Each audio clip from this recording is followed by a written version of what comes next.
সংক্রান্ত কোনো বিষয় কোনো বইয়ে যদি দেখেন, কোনো কিতাবে দেখেন, কেউ যদি জিজ্ঞেস করে, তাহলে প্রথম কথা হচ্ছে আপনি এই বিষয়ে সিদ্ধান্ত দিতে যাবেন না।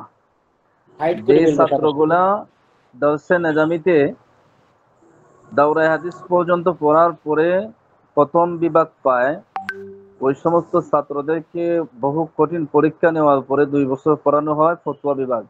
2 বছর পড়ার পরেও সবাইকে অনুমতি দেওয়া হয় না তালাকের বিষয়ে সিদ্ধান্ত দেওয়ার জন্য, সমাধান দেওয়ার জন্য। আমি যখন তালাকের ফতোয়াগুলো লিখি, আমরা 3 থেকে 4 জন এটাকে বারবার দেখি, বুঝছেন, লিখিত বিষয়টাকে 3 থেকে 4 জনে দেখি যে কারো কাছে কোনো ভুল ধরা পড়ে কিনা। তো এই বিষয়টা অত্যন্ত ওপেন হার্ট সার্জারির মতন। সুতরাং এই বিষয়ে কেউ সিদ্ধান্ত দিতে যাবেন না। কোনো সমস্যা হইলেই ফতোয়া বিভাগের দ্বারস্থ হবেন। এই কথাটা কিন্তু স্মরণ রাখা খুব জরুরি, বুঝছেন।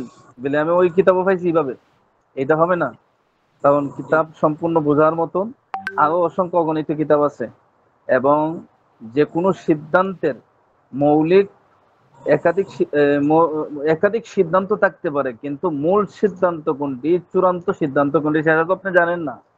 এজন্য ওই সমস্ত বিষয়ে আলোচনা করতে যাবেন না তালাক সংক্রান্ত।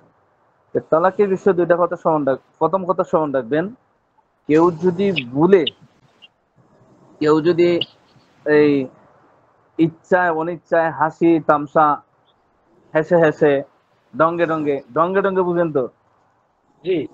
হুম, এইভাবে যদি তার স্ত্রীকে তালাক দিয়ে দেয়, তাহলেও কি হয়ে যায়, তালাক হয়ে যায়। তালাক।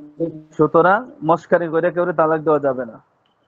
আমি তালাকের বিষয়ে তো অতিরিক্ত যাব না, কারণ তালাকের বিষয়টা কি, মানুষ এমনিতেই ভয় পায়, তাই না। তালাকের বিষয় হইলে